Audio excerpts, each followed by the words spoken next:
자, 여러분들이 이제 행정학을 1회독이나 2회독 하신 분들은 어떤 게 중요한지 체크를 잘 하시고, 처음 듣는 분들은 요게 어느 단원에서 뭐가 있구나, 뭐 요 정도 체크를 하시면 될 것 같아요. 자, 보겠습니다. 우리 이제 행정학은 7개 단원이 있잖아요. 7개 단원이 있는데, 7개 단원이 있는데 일단 여러분들이 제목만이라도 일단은 알고 있어야 돼. 자, 제 1편이 뭡니까? 행정학의 기초 이론이죠. 행정학의 기초 이론. 그 다음에 2편이 정책론입니다. 정책론. 3편이 조직론. 이렇게 돼 있고요. 그 다음에 4편이 인사행정론입니다. 인사행정론이고요. 5편이 재무행정입니다. 재무행정이란 말은 국가 예산에 관한 얘기입니다. 예산. 다음 6편이 행정환류론입니다. 행정환류론. 다음 7편이 이제 지방자치라고 볼 수 있습니다. 지방자치론. 자, 이렇게 되어 있습니다. 물론 이제 1, 2, 3부터 7편까지가 있지만, 보통 이제 우리 교재가 두 권으로 되어 있으면 이쪽이 상권이고 이쪽이 하권이 됩니다. 예. 그러니까 세 권으로 나눠져 있는 그런 교재들은 1, 2가 1편, 그 다음에 2, 3, 4가 하나, 그거, 그 다음에 5, 6, 7 이렇게 하나로 되어 있습니다. 자, 이제 이렇게 되어 있는데, 내가 왜 이걸 적었냐 하면, 모든 과목이, 여러분들 모든 선생님들이 어떤 것은 암기 문제고 어떤 것은 이해되고 다 얘기를 하잖아요. 그러니까, 뭐 암기도 이해를 바탕으로 해야만 암기가 잘 된다, 이렇게 얘기를 합니다. 그런데, 분명히 어떤 과목이든지 간에, 뭐가 있냐면 이론이라고 하는 게 있고요, 실무라고 하는 게 있단 말이에요. 그죠?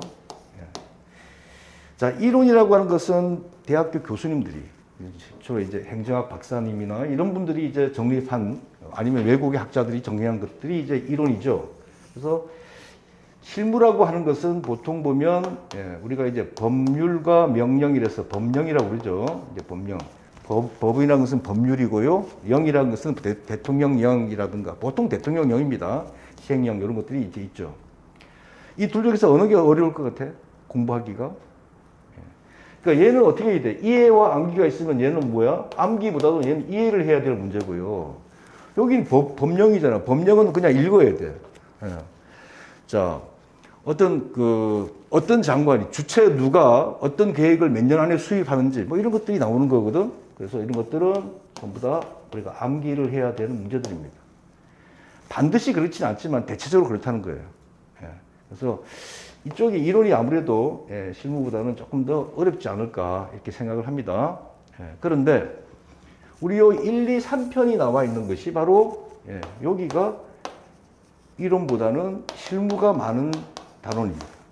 그러니까 1, 2, 3편은 주로 암기보다는 이해를 해야 된다는 거야. 무슨 말인지 알겠지?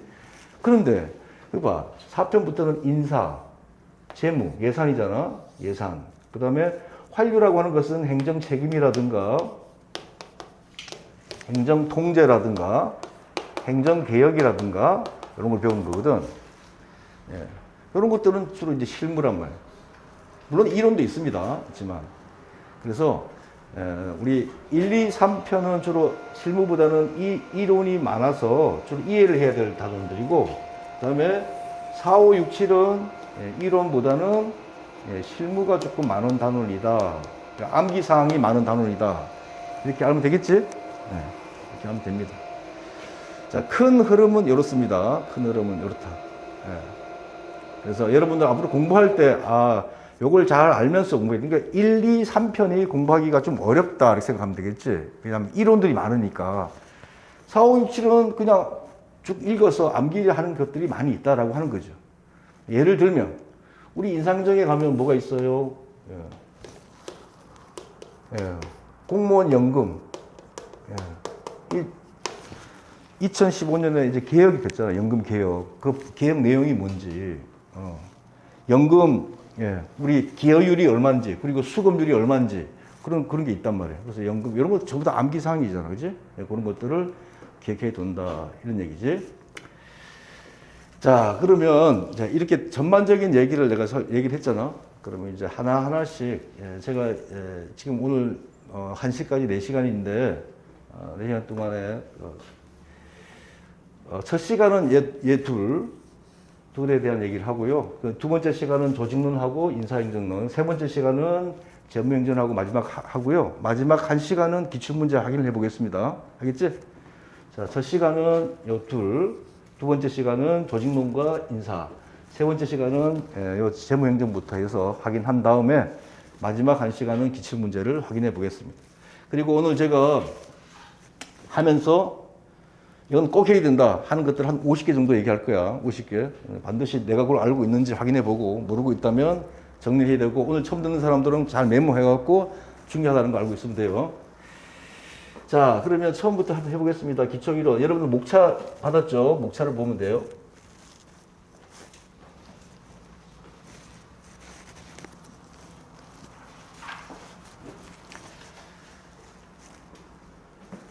자, 제1편.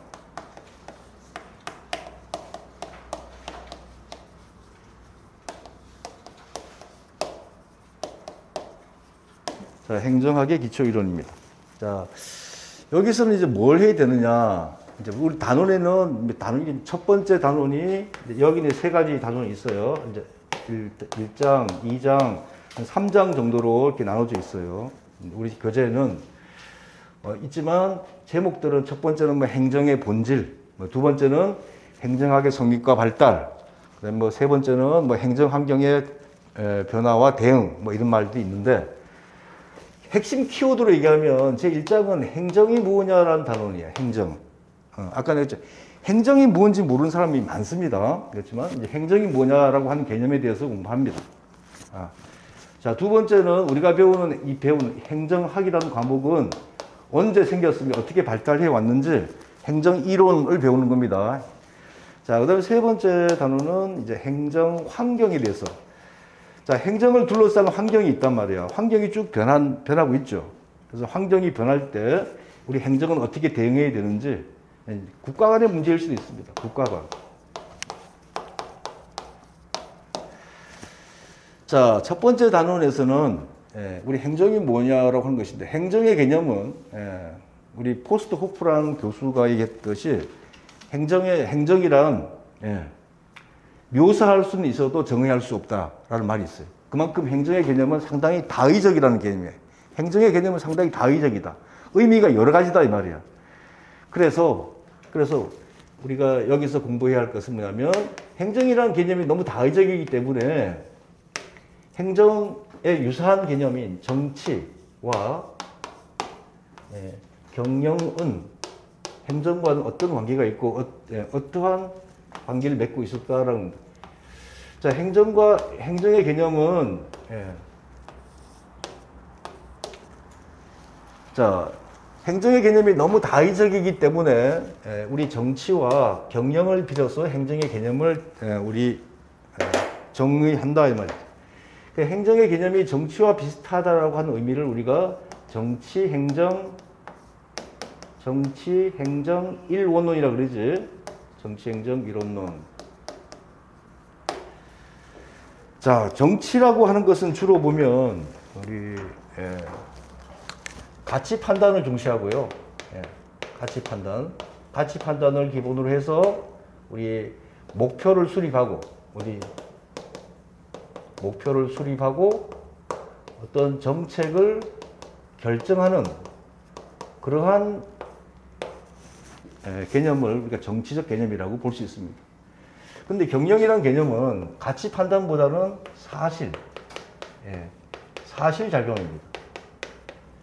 그리고 목표 수립보다는 정책, 사무관리라든가 아니면 정책으로 말할 것 같으면 정책을 결정하는 것이 아니라 정책을 집행하는 그러한 작용을 주로 이제 경영이라고 볼 수 있다 이 말이에요. 그러면 행정은 이런 양쪽 개념을 다 가지고 있다 이 말이에요. 행정은. 행정은 양쪽 개념을 다 갖고 있으니까 행정이 만약에 가치 판단을 중시하고 목표 수립이나 정책 결정을 중시한다면 이것은 정치행정 이론론적 입장이다. 많이 들어봤지, 그지? 정치행정 이론론, 정치행정 이론론. 이쪽 반대가 정치행정, 이쪽 반대가 정치행정 이론론이 되겠죠. 자, 이론론이라는 얘기는 차원이 그냥 하나다, 같아 이런 의미고요. 이론론은 차원이 둘이다, 다르다라는 의미입니다. 알겠지? 정치행정 이론론, 정치행정 이론론. 이건 이제 다른 말로도 쓰죠. 정치행정 이론론은 우리가 행정을 보통 공행정이라 그러고요. 경영을 보통 사행정이라 합니다. 그러면 공행정과 사행정이 같아. 그러니까 정치행정 이론론이 공사행정 이론론하고 같습니다. 공사행정 이론론과 의미가 거의 같다라고 보시면 되겠어요. 예, 이 둘은 같은 말이다. 그러면 정치행정 이론론은 공사행정 이론론과 같겠죠. 공사행정 이론론과 의미가 유사하다 이렇게 보면 되겠어. 자, 일단 이 개념을 일단 알고 있어야 되겠지. 정치행정 이론론, 정치행정 이론론, 공사행정 이론론, 공사행정 이론론. 알겠지? 자, 얘네들은 같은 개념이고 얘네들은 다른 개념이다. 이런 개념이라 그런 것을 알고 있으면 되겠죠. 그래서 우리 이제 행정의 개념이 이제 정치와 경영의 두 개념으로 비교해서 저런 개념이 있다. 그래서 우리 이제 앞으로 이제 우리 행정학은 이 단원에서 배울 것은 뭐냐면 이 단원에서 배울 것이 행정 이론하고 행정 이론하고 행정 이념이라고 하는 게 있다. 이 단원이 이 세 개 단원 중에서는 두 번째 단원이 가장 중요합니다. 두 번째 단원이 가장 중요합니다. 행정 이론은 몇 가지가 있어요? 행정 이론은 우리 현재까지는 10가지 행정 이론이 있습니다. 행정 이론. 그 행정 이론들이 가장 중요하게 생각하는 가치, 그걸 우리가 행정 이념이라고 합니다. 행정 이론들이 가장 중요하게 생각하는 가치나 신념, 그런 것들을 행정 이념이라 그래요. 그러니까 우리 행정 이론 10가지에는 각가지 붙은 행정 이념들이 다 있습니다. 그 책에 제가 목차에다 적어놨죠. 그래서 행정이론 10가지가 있는데 이 10가지를 다 알 필요가 있느냐? 물론 다 알면 좋겠습니다. 일단 여러분들은 제목만이라도 알아둬야 돼. 10가지 제목만이라도 일단 알고 있어야 돼. 순서는 행정학을 공부하는 사람들이 행정이론 10가지를 이름을 몰라서는 안 되겠지. 내용까지는 알아야 할 것들이 있습니다.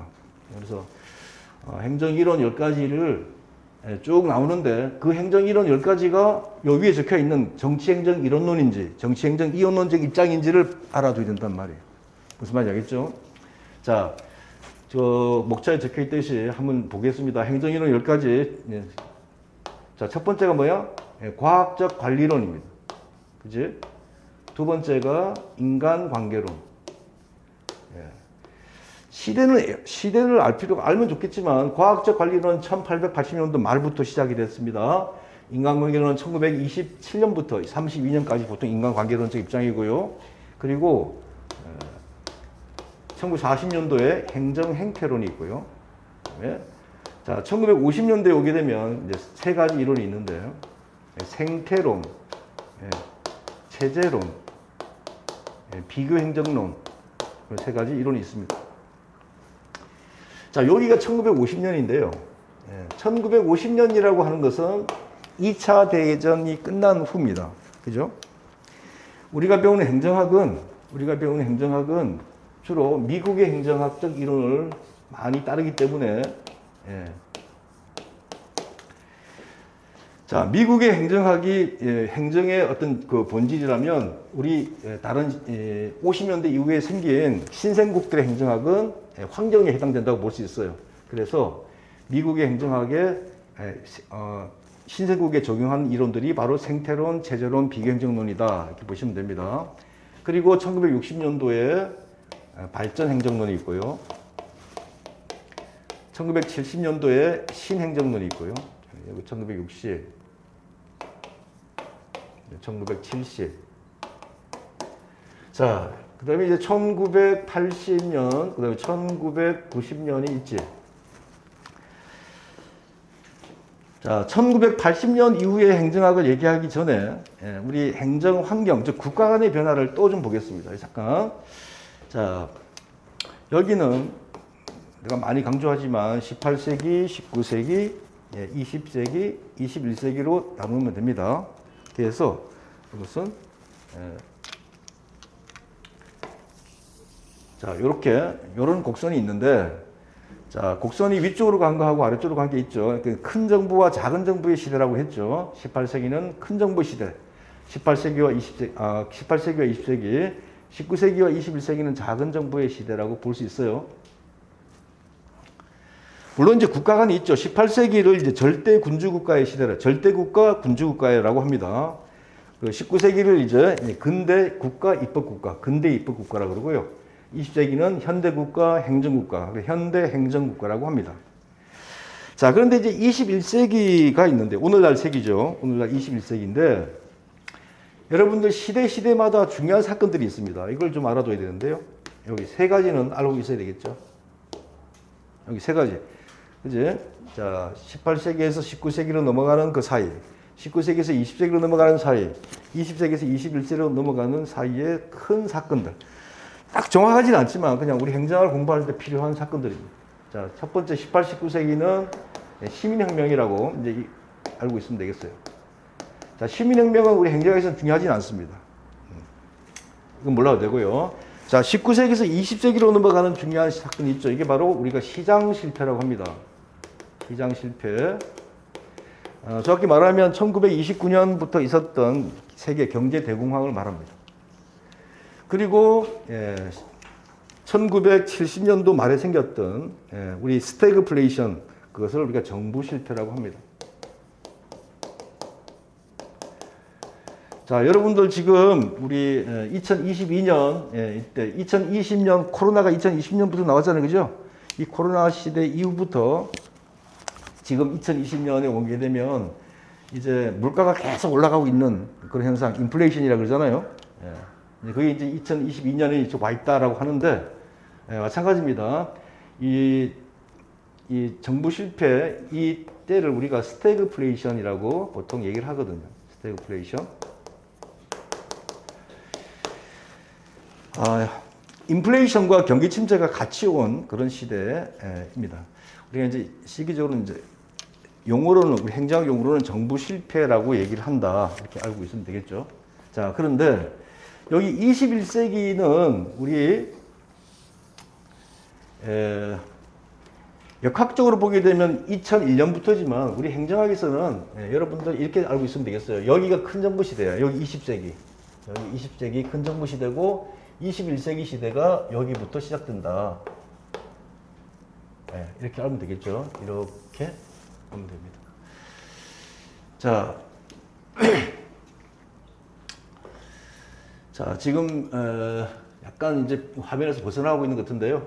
여기 21세기가 이제 1980년하고 1990년인데 이쪽을 다시 이쪽으로 쓰겠습니다. 이쪽으로. 여기 21세기가 바로 1980년하고 1990년의 이론이 21세기에 해당된다. 이렇게 보면 되겠어요. 그러니까 21세기 1980년과 90년도 이론이 작은 정부 시대 이론입니다. 자, 행정 이론이 10가지가 나왔잖아. 그죠? 이제 자, 과학적 관리론, 인간관계론, 행태론, 여기 셋, 다섯, 여섯, 일곱, 여섯, 일곱, 여덟, 아홉, 10개잖아. 그죠? 80년대 이론이 뭐야? NPM이라고 합니다. 신공공관리론이고요. 90년대가 New Governance야. 그지? 자, 이 두 구분이 상당히 중요하다.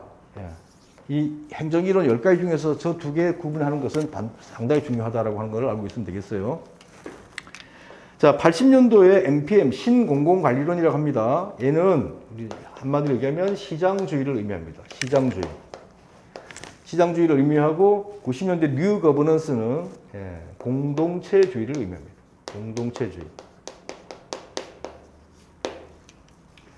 자, 시장주의와 공동체주의는 엄격히 상당히 다른 말이죠. 물론 둘 다 작은 정부를 말합니다. 공통점은 작은 정부죠.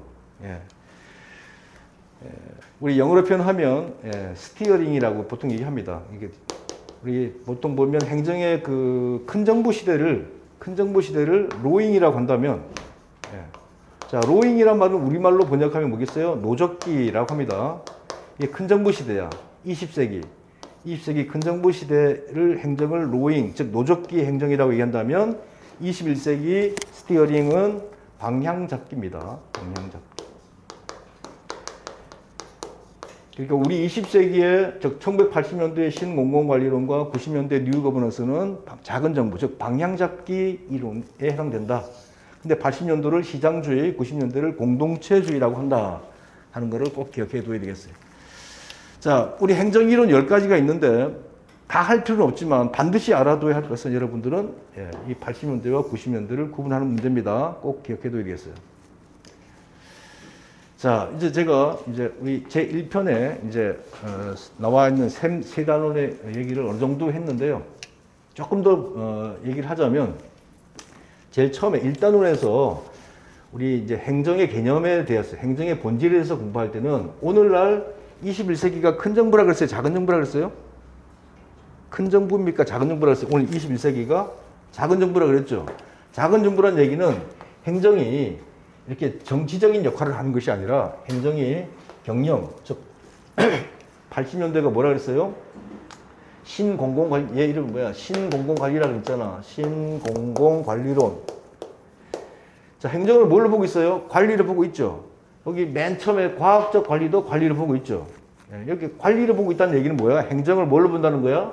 행정을 정치로 본다는 거예요? 경영으로 본다는 거야? 경영으로 본다는 거잖아. 그치?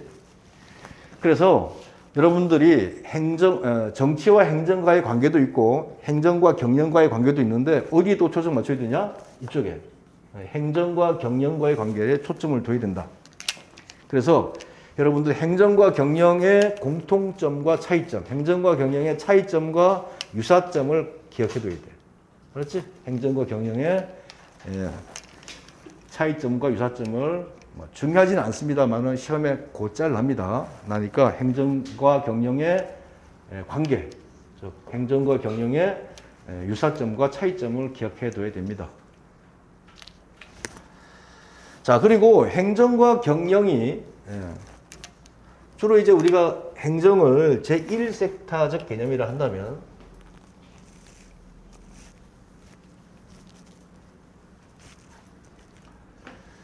자, 행정을 제1섹타라고 한다면 경영을 제2섹타라고 할 수 있습니다. 그래서 우리 행정과 경영에 1섹타와 2섹타 관계가 있는데 이 공통되는 부분이 바로 뭐야? 제3섹타의 개념이다. 그래서 행정과 경영을 공부할 때 제3섹타의 개념을 공부하자. 그렇죠? 제3섹타라고 하는 것이 무엇인지 기억해야 된다 이 말이에요. 자, 그 중에서도 3섹타 가운데에서도 여러 가지가 있지만 우리 이제 뭐 쿼고다, QUAGO다, 콘고다, QUANGO 등이 있습니다. 자, 있지만 이 중에서 여러분들 3섹타 개념 중에서 꼭 기억해 둘 것은 바로 NGO 개념입니다. NGO란 말은 비정부 기구로 의미하지. 비정부 기구. 네. 주로 이제 미국에서는 NPO란 말을 많이 씁니다. NPO. NPO는 비영리 기구를 말합니다. 그러니까 NGO나 NPO 개념을 기억해 둬야 된다. 그러니까 우리가 이게 시민사회라고 보통 번역을 합니다. 시민사회.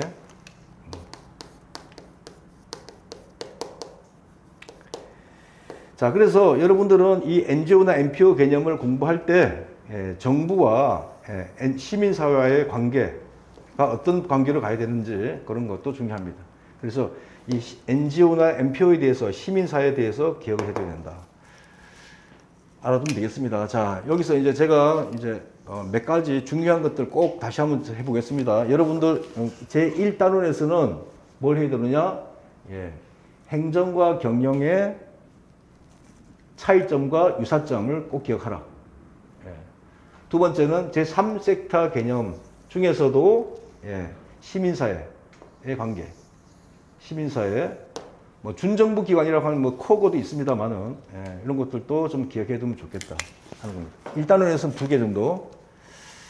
그리고 물론 이제 정치행정 이론론이 뭐다, 정치행정 이론론이 뭐다, 이제 이것도 알아둬야 되겠죠. 이거 알아둬야 되고. 자, 우리 1단원에서 뭐요? 행정과 경영의 공통점과 차이점 기억해 두고, 그 다음에 제3섹터 개념, 그 중에서도 시민사회 관계를 잘 기억하자. 2개 기억하시고. 그 다음에, 자, 우리 2단원의 행정학, 즉 행정이론과 행정이념 단계로 넘어오게 되면, 행정이론이 10가지가 있었지만 반드시 알아둬야 할 것은 80년대와 90년대 이론의 차이점을 기억해 둬야 되고요. 알겠지? 자, 그리고 거버넌스의 유형이 있습니다. 거버넌스를 강조한 학자가 피터스하고 로즈라는 학자가 있습니다. 피터스하고요, 로즈라는 사람. 자, 피터스의 거버넌스와 로즈의 거버넌스가 있습니다. 이거를 피터스의 거버넌스는 3가지 유형으로, 로즈는 한 7가지 정도로 나누고 있는데 이것을 기억해 둬야 되겠습니다. 피터스의 거버넌스와 로즈의 거버넌스를 기억하라. 거버넌스의 종류입니다. 그 정도가 최근에 시험에 출제가 되고 있습니다. 자, 행정이론에서 제일 먼저 해야 될 것은 80년대 신공공관리론과 90년대의 뉴 거버넌스를 기억하고, 그 다음에 거버넌스의 유형이 피터스라는 학자, 로저라는 학자의 거버넌스 유형이 있다. 이거를 기억해 두면 되겠습니다. 자, 그리고 행정 이념이 있잖아, 그죠? 행정 이념. 여기도 이제 중요한데, 행정 이념을 공부할 때는 물론 이제 수단적 가치와 본질적 가치 이렇게 있는데, 수단적 가치보다는 행정 이념 가운데에서 본질적 가치 공부를 해야 됩니다. 본질적 가치. 행정 이념의 본질적 가치가 뭔지를 공부해도 되는데, 본질적 가치 가운데에서도 특히 3가지 정도는 꼭 기억해 둬야 됩니다. 첫 번째, 공익이 뭔지, 공익. 그 다음에, 정의가 뭔지, 정의. 그 다음에, 형평성이 뭔지, 형평. 3가지 개념을 기억해 둬야 됩니다. 공익과 정의와 형평. 그래서 이제 공익, 자, 공익은 학설이 2가지가 있죠. 실체설과 과정설이라고 한 게 있습니다. 실체설과 과정설이 나와 있고. 자, 여러분들 지금 공부하면 제가 마지막 4번째 시간에는 제가 기출문제를 보면서 어떤 문제가 나왔는지 얘기를 해줄 테니까 지금 잘 메모하시고 확인해 보세요. 자, 과정설이 있고, 이것도 시험에 났어요. 올해 났던 문제입니다. 그 다음에 정의는 롤즈의 정의론. 롤즈의 정의론이 시험에 많이 나옵니다. 그 다음에 형평은 3가지 이론이 있죠. 평등이론, 평등이론과 실적이론, 실적이론과 욕구이론이 있습니다. 3가지 이론의 차이점들이 어떤 것인지를 기억해 둬야 됩니다.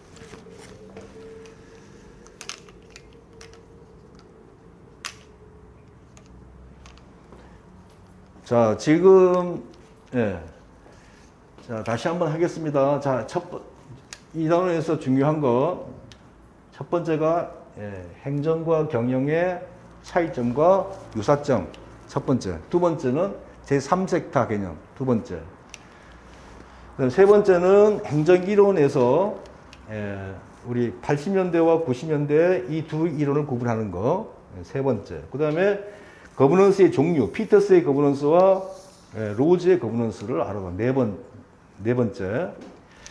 그 다음에 행정이론이 10가지인데 제가 지금 마지막 2가지만 했지만 그래도 여러분들이 알아둬야 행정이론이 있습니다. 뭐냐면 바로 1940년대 뭐였죠? 1940년대 행정이론이 뭐야?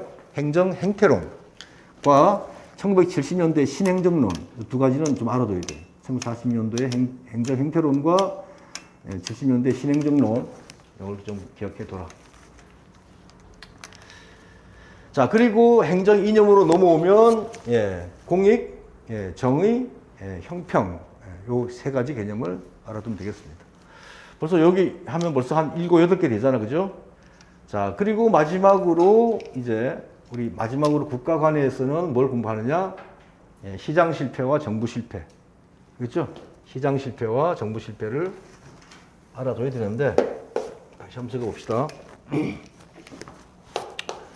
자, 18세기, 19세기, 20세기, 21세기가 있습니다. 자, 요 곡선은 제가 큰 정부, 작은 정부의 개념 구분이라 그랬죠. 그래서 18세기 국가는 우리가 알 필요가 없습니다. 알 필요가 없는데 19세기, 20세기 국가를 일단 잘 구분해야 되겠죠. 여기 작은 정부의 근대 국가라고 합니다. 자, 우리 행정학에 아까 처음에 뭐 잘 안 나기 때문에 얘기 안 했지만 우리 행정의 출발이 있죠. 현대 행정이라고 합니다. 자, 현대 행정의 출발이 어디냐? 자, 행정학의 아버지라고 하죠. 그죠? 예, 이게 우드로 윌슨입니다. 미국의 27대 대통령이죠. 윌슨인데요. 예, 이 사람이 1887년, 1887년에 논문을 발표하지. 행정의 연구라고 하는 논문이야. 행정의 연구. 자, 이 행정의 연구라는 논문에서 윌슨은 뭐라고 그러냐면, 행정은 정치 영역 밖에 있다 그랬어요. 자, 윌슨, 행정학의 선구자 아버지 윌슨은 행정의 연구에서 행정이란 정치 영역 밖에 존재한다라고 했거든. 그러면 이 윌슨은 정치행정 이론론을 얘기하고 있는 겁니까? 정치행정 이론론 얘기하고 있는 겁니까? 행정은 정치 영역 밖에 있다 그랬어요. 밖에 있다는 얘기는 행정은 정치와 다르다는 얘기거든. 그럼 뭐야? 정치행정 이론론자잖아. 그래서 우리 처음 출발이 과학적 관리론부터가 다 정치행정 이론론의 행정입니다. 그렇게 알아둬야 되겠지. 자, 그래서 19세기 국가가 바로 근대 국가인데요. 19세기에서 20세기로 넘어가는 요 시기가 우리가 1929년부터 이후에 이제 경제공황을 우리 학문적으로는 시장의 실패, 즉 시장 실패라고 얘기를 합니다. 시장 실패라고 얘기하고요. 자, 20세기에서 21세기로 넘어가는 70년대, 1970년대 말, 여러분들 1973년에 한 번, 78년에 한 번 해서 오일 쇼크가 있잖아요. 그죠? 석유 파동을 계기로 해서 나타났던 경기 침체와 물가 상승을 갖다가 우리가 스태그플레이션이라고 그러는데 그걸 우리가 정부 실패라고 합니다. 그래서 세 번째 단어는 시장 실패와 정부 실패를 꼭 기억해둬야 돼. 알았지? 자, 얘네들에 대해서 뭘 해야 되느냐? 원인과 시장 실패의 원인은 뭐고, 정부 실패의 원인은 뭔지, 그리고 그것의 극복 방법은 뭔지, 극복 방안은 뭔지.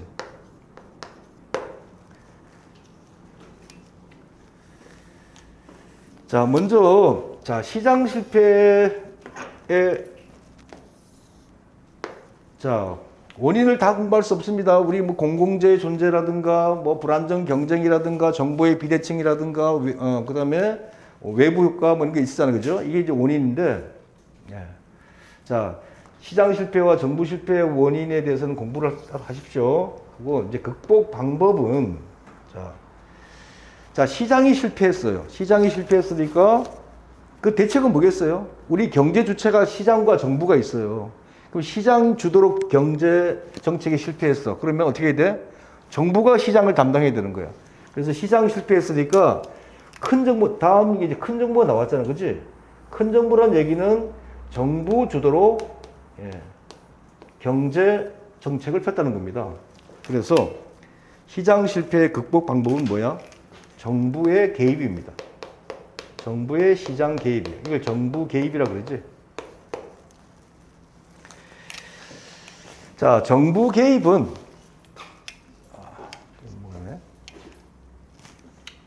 자, 시장 실패의 극복 방법은 정부 개입인데 정부 개입의 모습은 세 가지입니다. 이쪽에 다시 읽어보겠습니다. 정부가 시장에 개입하는데 정부 개입의 모습은 세 가지. 정부가 직접 서비스를 공급하는 거예요. 이걸 정부 공급 또는 공적 공급이라고 그래요. 공적 공급. 자, 정부가 각종 경제적, 사회적 규제를 담당합니다. 이걸 공적 규제라고 그럽니다. 공적 규제. 그리고 규제를 했을 때 여기 잘 따라주는 기업과 잘 따라지지 않는 기업이 있겠죠. 잘 따라주는 기업들에게는 뭐 지원이라든가 보조금을 줄 수 있는 거고, 잘 따르지 않는 데는 과태료나 뭐 벌금을 갖다가 매길 수도 있겠죠. 그래서 우리가 이제 공적 유도라고 합니다. 그런 것을 공적 유도. 예. 자, 그래서 정부 개입에는 즉 세 가지입니다. 공적 대신에 정부란 말을 써도 되죠. 정부 공급, 정부 규제, 정부 유도란 말을 써도 됩니다. 자, 그래서 우리 시장 실패 대책에는 저 공적 공급, 공적 규제, 공적 유도가 있죠. 자, 반대로 정부 실패의 대책입니다. 자, 정부 실패가 나왔을 때 대책은 뭐겠어요? 정부가 실패했으니까 이제 뭐겠어요? 정부는 시장에 개입하면 안 되겠죠. 이게 정부의 미개입입니다. 자, 정부가 시장에 개입하지 않는 거야. 앞에 시장 실패 대책과 반대가 되겠죠. 자, 공적 공급이 아니라 민간이 공급하는 거야. 민간이 공급하는 것을 뭐라 그래? 그걸 우리가 주로 민영화라고 합니다. 민영화 또는 민간화라는 말도 쓰죠. 민영화, 민간화. 자, 앞에하고 반대입니다. 자, 공적 규제란 말은 규제를 많이 하겠다는 얘기잖아. 그치? 규제를 많이 하겠다는 얘기인데, 반대로 정부 실패의 대책은 뭐냐면 규제를 하지 않는 거야. 규제 완화라고 그러겠죠. 규제 완화. 자, 그 다음에 공적 유도의 가장 대표적인 것이 이제 보조금이거든요. 보조금 지급인데, 이 보조금을 삭감하는 거죠. 보조금을 삭감하겠다. 이게 정부 실패의 대책입니다. 자, 그래서 시장 실패, 우리 제3단원은 시장 실패와 정부 실패에 관한 단원이다라고 생각하면 되겠죠. 자, 다시 한번요. 그래서 3단원은 여러분들 자, 공부할 게 시장 실패와 정부 실패의 원인과 대책. 이거 지금 적어놨잖아, 그지?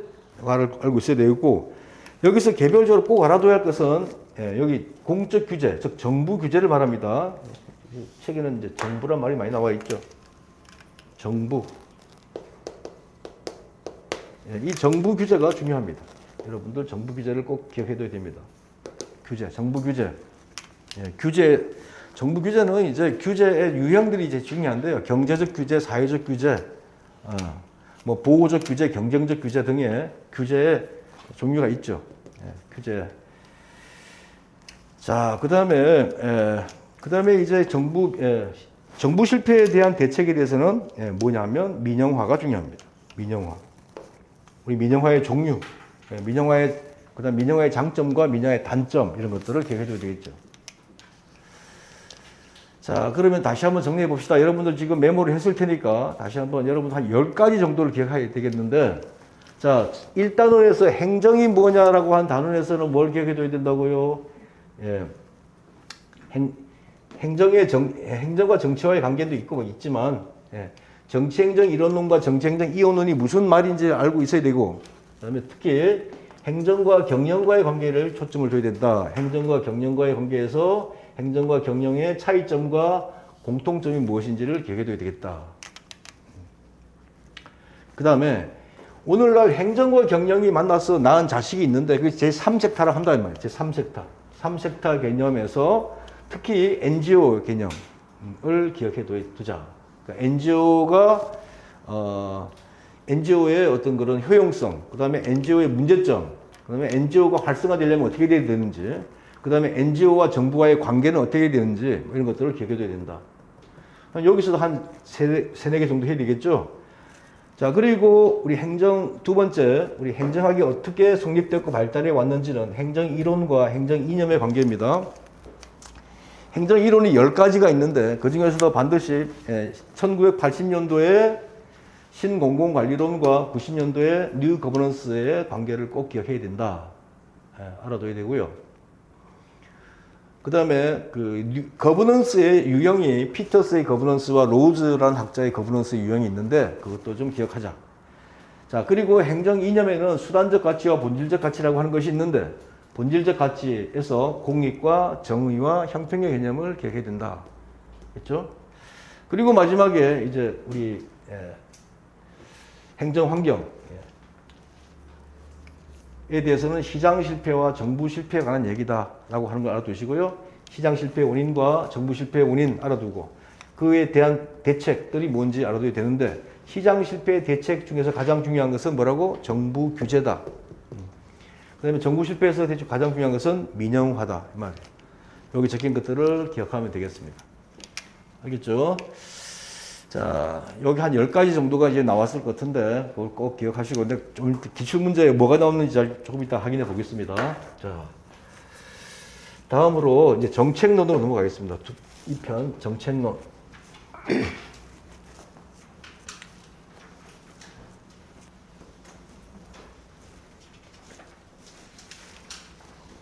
자, 제 2편.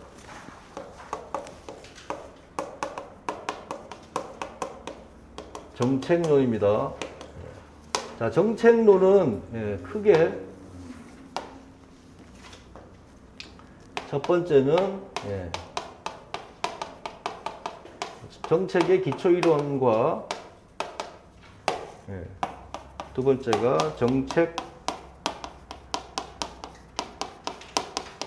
과정론이 있습니다. 정책의 기초이론과 정책 과정론이 있는데 우리 출제의 비중을 본다면 정책 기초이론은 한 20%, 정책 과정론이 80% 정도가 나올 수 있다. 그러면 정책 과정론이 훨씬 중요하다는 것을 알 수 있겠죠. 자, 여러분들 목차에 보면 그렇게 나와 있죠. 기초이론과 과정론이 있습니다. 자, 정책 과정 일단 5가지 과정이 나와 있는데 그 과정을 알아둬야 되겠죠. 첫 번째 과정입니다. 정책 과정은 첫 번째. 자, 제일 먼저가 뭐예요? 정책 의제 설정.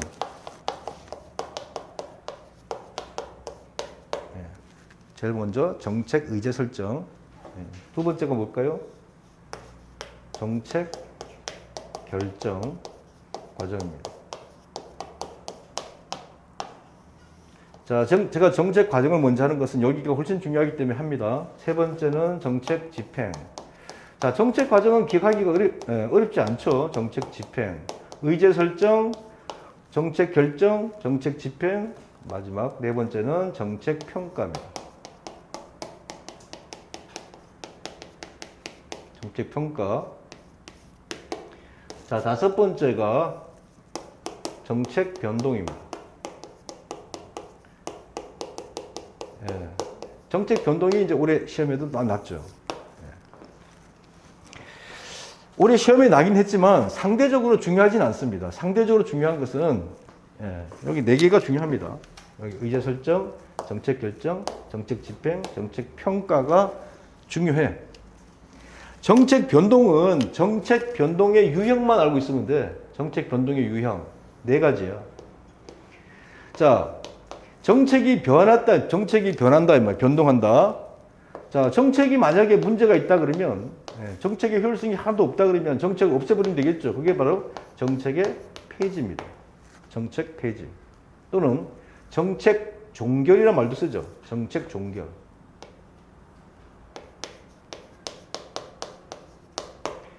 두 번째, 정책을 완전히 혁신하는 겁니다. 정책 혁신.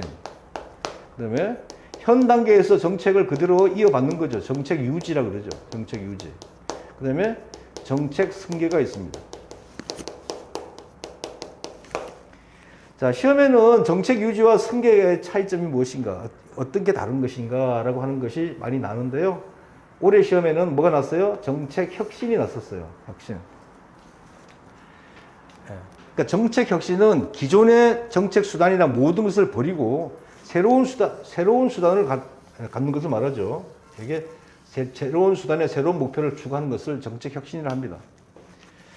그래서 이번 시험에는 기존의 정책 수단을 바탕으로 이런 식으로 났거든요. 그게 틀린 말이에요. 정책 혁신은 기존의 정책 목표나 정책 수단을 모두 다 새롭게 혁신하는 것을 말하죠.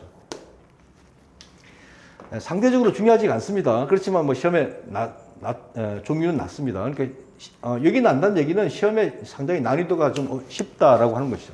난이도가. 자, 그래서 요 네 가지에서 여러분들 꼭 해야 될 것이 한 두 가지 정도씩 있습니다. 자, 두 가지 정도씩은 꼭 기억해 둬야 돼. 두 가지 정도씩. 그럼 8개잖아, 벌써. 예. 자, 그리고 이쪽 위에서 두 가지 정도를 기억하면 되겠는데요. 예. 자, 정책 기초 이론은 주로 이제 뭐에 대한 얘기냐 하면 정책의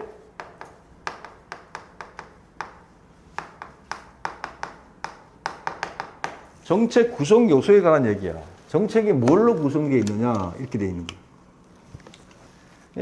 변수라고도 하는데요. 자, 이 정책의 3대 변수라고 있습니다. 3대 변수. 정책의 3대 변수는 정책 목표, 정책 수단. 자, 여기 이제 정책의 내용적인 측면이야. 정책이 내용적으로는 목표도 있고 수단도 있겠죠. 자, 우리가 조직을 만약에 이렇게 그려본다면, 이 상위 계층과 하위 계층 또는 상급 기관과 하급 기관이 있다 그러면 상위 계층이 주로 이제 목표를 설정하거나 정책 결정을 담당하겠죠. 하위 계층이 주로 이제 그 목표를 달성하기 위한 수단을 강구하겠죠. 목표와 수단이 되겠습니다. 예? 내용적인 측면이에요. 자, 그런데 과정적인 측면으로는 정책의 대상 집단과 정책의 주도 집단이라고 하는 게 있겠죠. 그래서 3대 목표에는 정책 대상 집단이 들어갑니다. 대상 집단.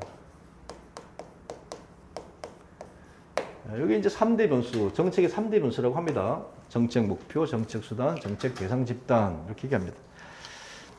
자, 그런데 우리가 정책의 과정적인 측면을 정책 대상 집단을 포함해서 이제 정책 참여자라고 얘기할 수 있어요. 그치? 정책에 도대체 참여한 사람이 누군가? 예. 자, 정책 참여자에는 가장 쉽게는 공식적인 참여자와 비공식적인 참여자가 있겠죠. 자, 공식적인 참여자 하면 보통 이제 제도권 안에서의 우리 행정부, 입법부, 사법부 뭐 이런 쪽의 참여들이 이제 공식적인 참여자가 되겠습니다. 비공식적인 참여자가 이제 중요하겠죠. 비공식적인 참여자가 이제 더 중요한데요. 여기에서는 최초에는 우리가 보통 이제 비공식적 참여자에서는 이제 엘리트론과 다원론 이렇게 구분이 이제 될 수도 있었어요. 초창기 때는요. 그리고 이게 엘리트론과 다원론 같은 것들은 주로 이제 사회 중심, 사회 주도적인 참여자고요. 또 이제 국가 주도적인 참여도 있습니다. 그러니까 사회 중심의 참여와 국가 중심의 참여가 있는데, 자, 이렇게 국가 중심이냐 사회 중심이냐라고 하는 이원론, 그 다음에 엘리트론이냐 다원론이냐 이원론, 이런 것들이 너무 이제 획일적이라 그래서요, 얘네들을 비판하는 이론들이 나옵니다. 그게 바로 뭐냐면 정책 네트워크 모형이라고 하는 겁니다. 정책 네트워크 모형 또는 정책망 모형이라고도 하죠. 자, 정책 네트워크 모형은 다시 두 가지인데요. 하나는 하위 정부 모형, 하위 정부 모형과 공동체 모형이 있습니다. 공동체 모형. 자, 하위 정부 모형을 우리가 철의 삼각이란 말을 씁니다. 철의 삼각. 자, 하위 정부 모형은 이 철의 삼각에는 하위 정부 모형의 세 구성 요소가 중요하죠. 행정관료, 그다음에 의회 상임위원회, 그리고 이익 집단, 이렇게 세 가지 부류가 있습니다. 행정관료, 상임위원회, 이익 집단, 이렇게 세 가지 부류가 있죠. 자, 공동체 모형에는 우리 이제 이슈 공동체하고요, 이슈 공동체하고 정책 공동체가 있다.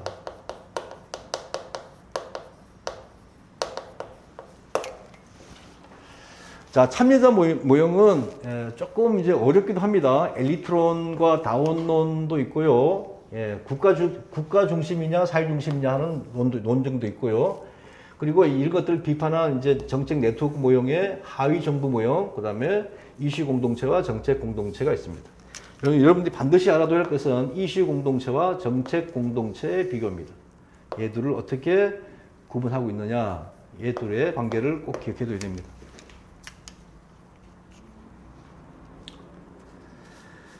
자, 그래서 우리 정책의 기초 이론에서는요, 정책 목표. 자, 정책 목표 정도를 기억해둬야 됩니다. 근데 이 정책 목표가 변하는 게 있어요. 이 정책 목표의 변동입니다. 자, 정책 목표의 변동. 목표의 변동이라고 그러죠.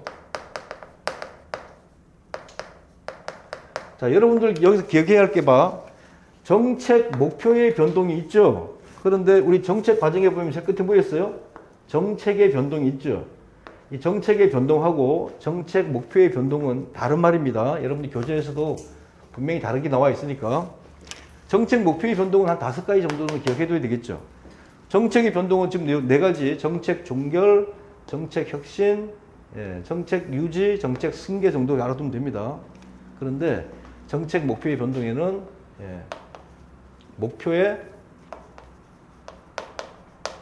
목표의 전환. 자, 목표의 전환을 목표의 뭐 대치라든가 왜곡 이런 말을 씁니다. 자, 정책 목표의 전환이라는 말은 뭔 말이냐면 정책 목표가 너무 추상적이야. 그래서 관료들이 정책 목표보다는 정책 수단을 더 중시 여기는 겁니다. 그러니까 수단과 규칙이나 절차에 집착하는 것을 정책 목표의 전환이라고 합니다. 목표의 전환. 그 다음에 목표의 승계. 그 다음에 목표의 다원화. 그 다음에 목표의 확대. 목표의 비중 변동. 이런 게 있죠. 자, 여기 분명히 정책 목표의 변동하고 정책의 변동은 유형이 다릅니다. 다르니까. 물론 같은 것은 여기 정책 승계가 있죠. 정책 승계는 있고 여기는 목표의 승계도 있죠. 이건 좀 승계라는 말은 있지만 엄격히 다른 말이니까 기억해둬야 되겠어요. 여기서 시험은 여러분들 목표의 전환을 반드시 알고 있어야 되겠어요. 수단과 목표가 바뀌는 현상입니다. 정책 목표와 정책 수단이 우선순위가 바뀌는 것. 이것이 이제 정책 전환이다. 목표의 전환이다라고 볼 수 있습니다. 자, 그래서 정책의 기초 이론에서는 정책 목표에 관한 얘기 하나, 얘 하나. 그 다음에 참여자에 관한 얘기 하나. 자, 참여자가 꽤 중요한데요. 자, 참여자가 공부할 게 많습니다. 엘리트론과 다원론. 자, 이 엘리트론과 다원론은 우리 고전적인 엘리트론과 고전적인 다원론. 그리고 그냥 엘리트론, 즉, 우리 그냥 엘리트론과 그 다음에 로버트 다할이라는 사람의 다원론. 그리고 신 엘리트론과 신 다원론. 이렇게 이제 흘러가는 순서가 있거든요. 그래서 여기서 꼭 하나 아는 신 엘리트론과 신 다원론에 대해서 꼭 기억해둬야 됩니다. 신 엘리트론과 신 다원론은 어떤 차이가 있느냐. 우리가 의제 설정에서 배우겠지만, 정책 의제 설정에서 공부해야겠지만, 정책 의제 설정에서도 공부해야 될 게, 첫 번째는 정책 의제 설정의 주도 집단.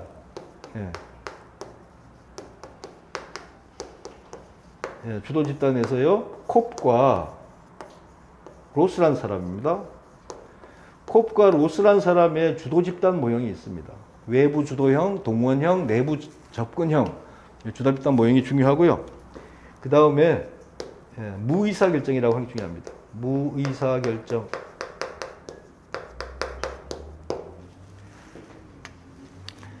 자, 이 무의사결정이 바로 여기 우리 정책 참여자에서 냈던 신엘리트론자들이 관련되어 있는 겁니다. 무의사결정은 신엘리트론과 관련이 있다. 자, 정책 의제 설정에서는 2가지는 꼭 기억이 되겠습니다. 주도 집단 모형은 시험에 난 적이 있죠. 그죠? 이번에도 주도 집단 모형, 그 다음에 무의사결정, 이런 거 그렇게 기억해야 됩니다.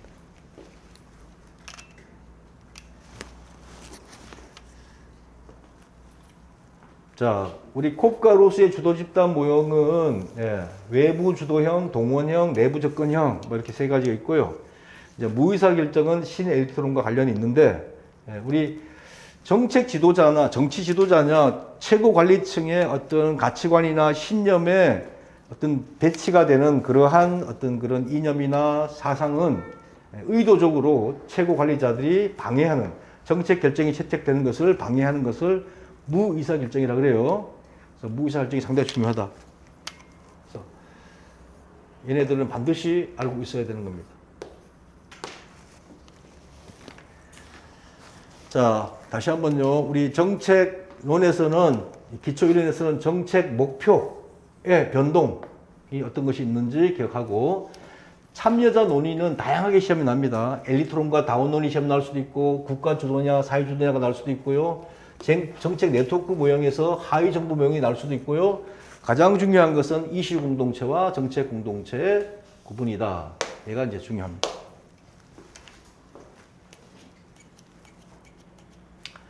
자, 그리고 정책 과정에서 의제 설정에서 주도 집단과 무의사 결정 기억하시고요. 자, 그다음에 정책 결정 파트로 넘어오면 이제 여기서는 정책 결정을 공부할 때는 반드시 정책 결정 과정을 기억해 둬야 돼요. 자, 첫 번째 문제인지 및 목표 설정. 두 번째, 정책 대안에 자, 문제를 내가 어떤 문제가 있는지를 판단하고 그 다음에 그 문제를 정확히 판단했다면 정확한 목표를 나에게 맞는 목표를 설정해야 될 것이고요. 목표를 설정하면 목표를 달성하기 위한 정책 대안이라고 그래. 정책 대안의 탐색과 개발. 탐색이란 말은 살펴보고 없으면 새로운 대안을 개발하는 거야. 개발하고. 그 다음에 결과를 예측하고. 결과 예측. 결과 예측은 미래 예측입니다. 미래 예측. 그 다음에 네 번째는 정책 대안들의 비교 평가를 해보고 어떤 대안이 좋은지 그래서 우선순위를 결정해서 가장 좋은 대안 순으로 최적 대안을 선택하는 겁니다. 자, 이게 정책 결정의 5가지 단계입니다. 물론 이제 퀘이드 교수 같은 사람들은 한 9가지로 나누기도 하지만 5가지로 기억하십시오.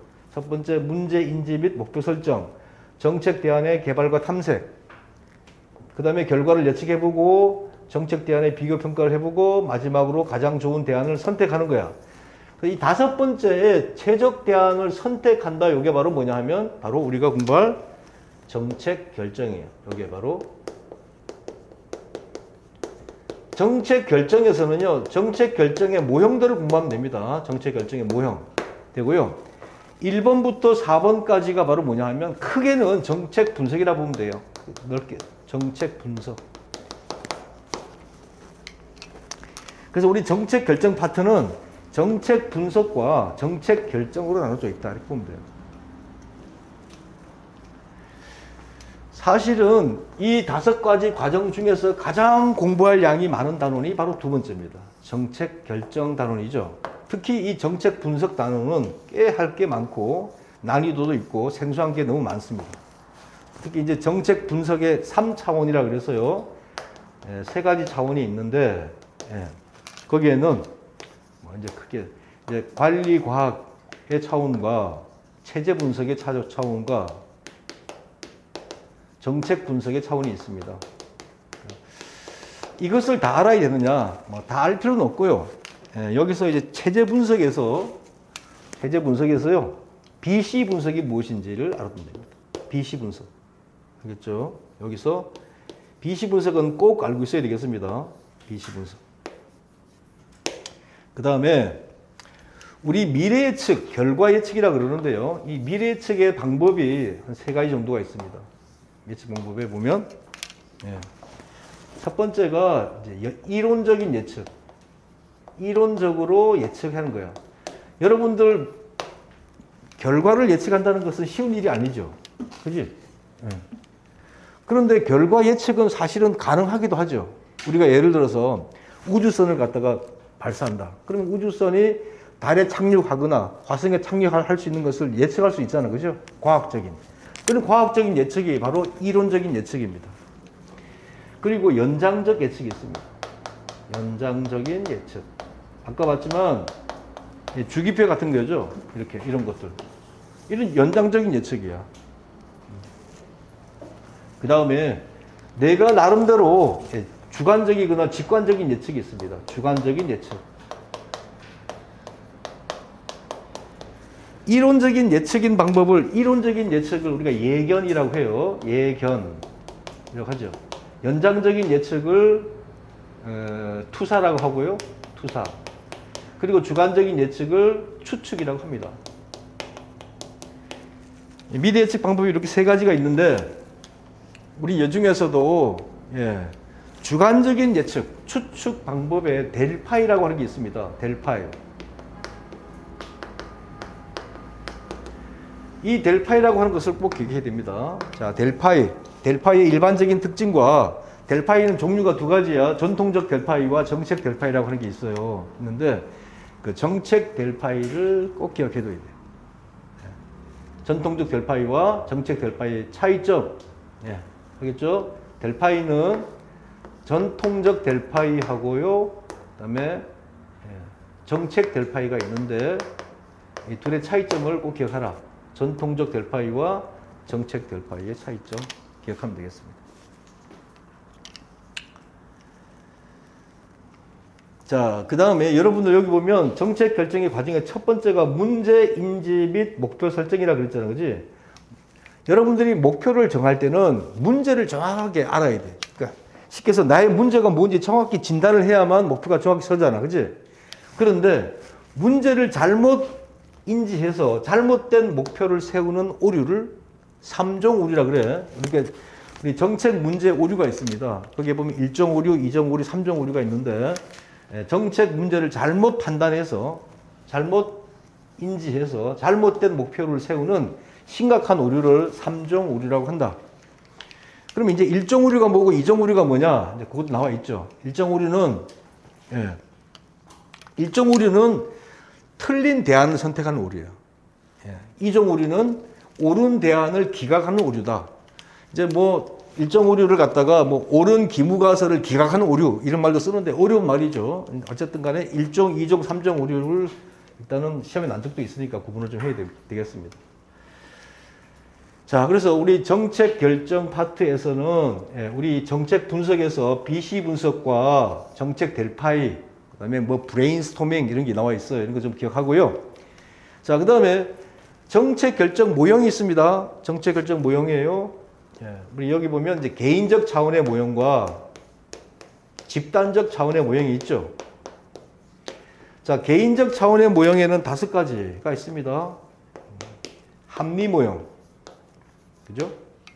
만족 모형, 그다음에 점증 모형, 혼합 모형, 그다음에 마지막으로 최적 모형, 이 5가지가 있습니다. 이 모형들이 어떻게 각각의 이제 특징들이 있는지를 기억해 두는데 특히 합리 모형과 점증 모형의 차이점을 기억해 두겠습니다. 합리 모형과 점증 모형의 차이점은 가장 기본적으로 알아둬야 되겠어요.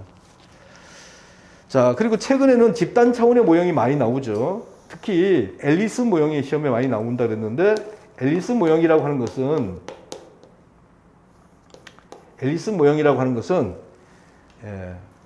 1962년에 쿠바 사태를 배경으로 한 것인데 오늘날 그 북한 핵 개발과 관련이 있는 거기 때문에 우리 출제위원들이 시험에 많이 내고 있는 문제 중에 하나다.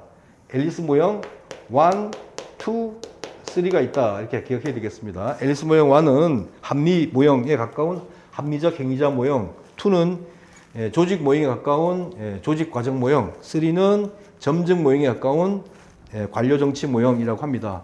앨리스 모형 기억하시고요. 그 다음에 쓰레기통 모형도 있습니다. 쓰레기통 모형도 있고요. 그 다음에 회사 모형도 기억해야 됩니다. 회사 모형. 자, 쓰레기통 모형과 비슷한 우리 킹던의 흐름창 모형이라고 하는 것도 있습니다. 흐름창. 정책창 모형이라고도 하는데 흐름창 모형도 있다. 기억해둬야 됩니다.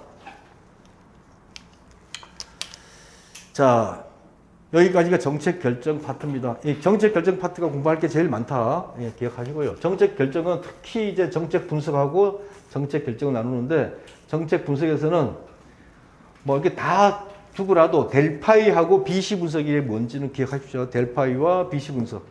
그다음에 정책 결정 모형에서는 우리 개인 차원의 모형에서 합리 모형, 점증 모형, 그다음에 만족 모형, 혼합 모형, 최종 모형이 어떤 것이다. 예.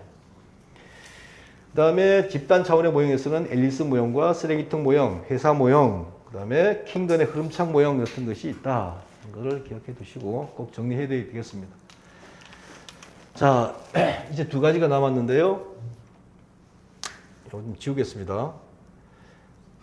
예, 정책 집행과 정책 평가가 남았는데요. 자, 정책 집행에서 해야 할 두 가지입니다. 이쪽에 적어볼까? 자, 정책 집행에서는 첫 번째, 예, 정책 집행의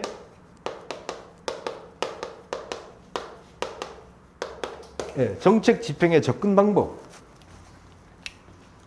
또는 정책 집행의 이론 모형이라고 하는데요.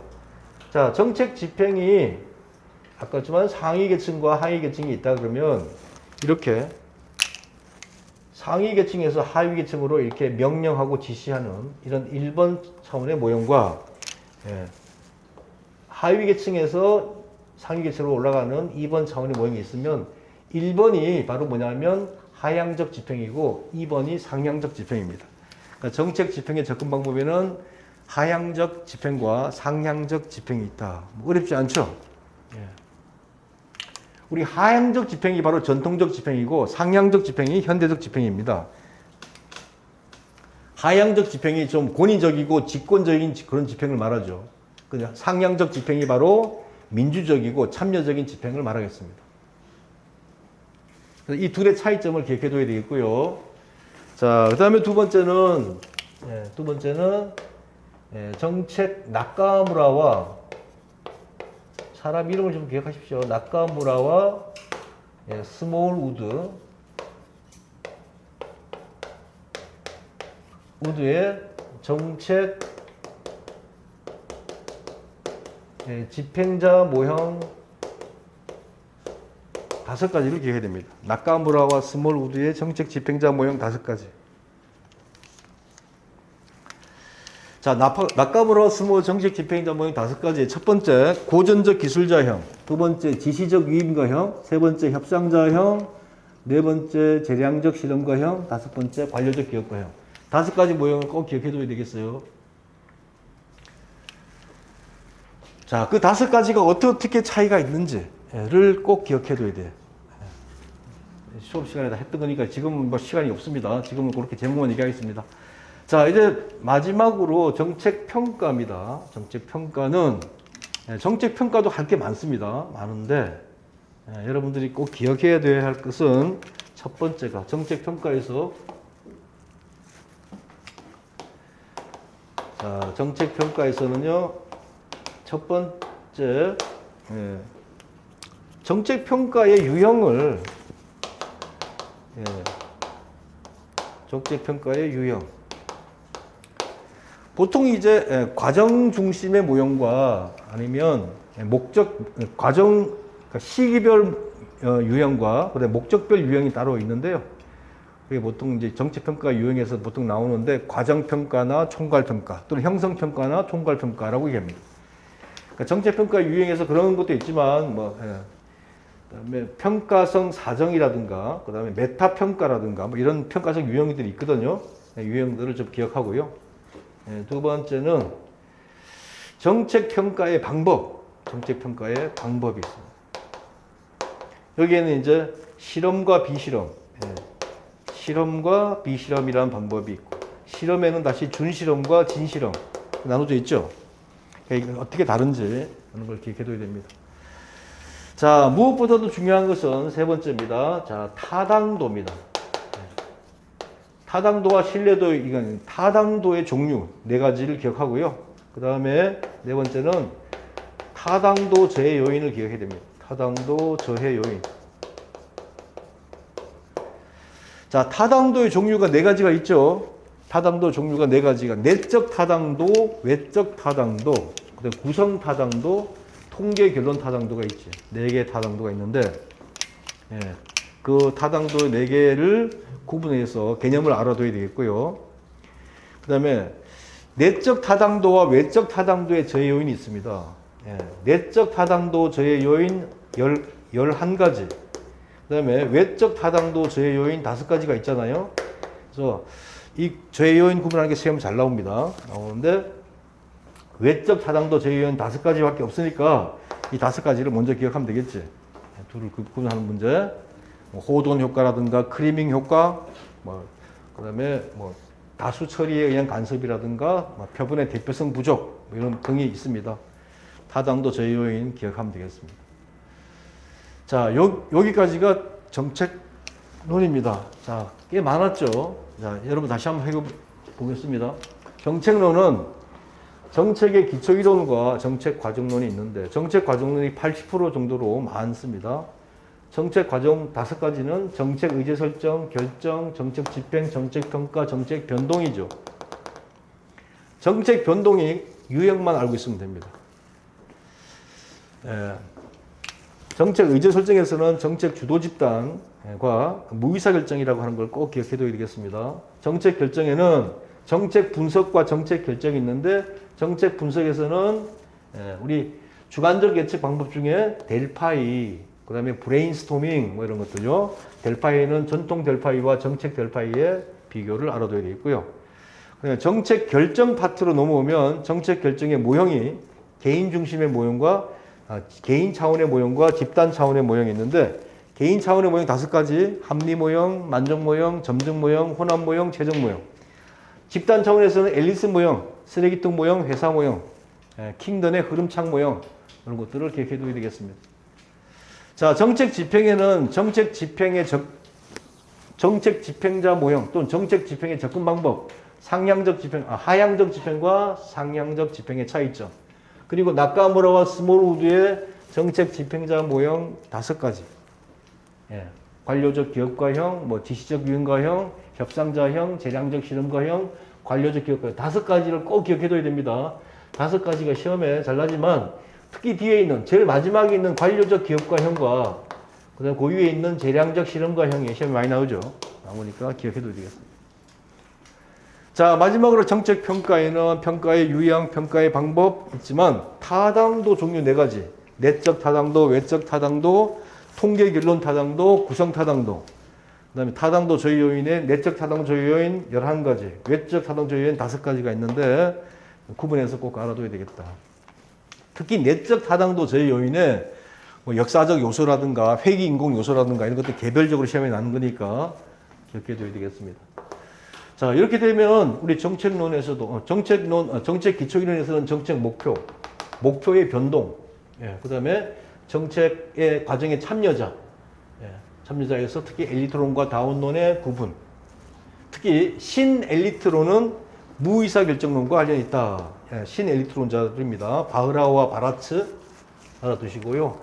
그 다음에 이렇게 너무 이분법적 논리계를 비판하는 것이 정책 네트워크 모형인데 여기에는 하위 정부 모형과 공동체 모형이 있는데 하위 정부 모형을 철의 삼각이라고 하고 공동체 모형에는 이슈 공동체와 정책 공동체 차이를 있다. 꼭 얘 둘의 차이가 진짜 중요하다. 이렇게 두면 되겠죠. 자, 여기까지가 이제 정책 파트입니다. 저 시간이 좀 많이 갔는데요. 조금만 쉬었다가 이제 두 번째 시간으로 하도록 하겠습니다. 두 번째 시간은 조직론하고 인사행정론 보도록 하겠습니다.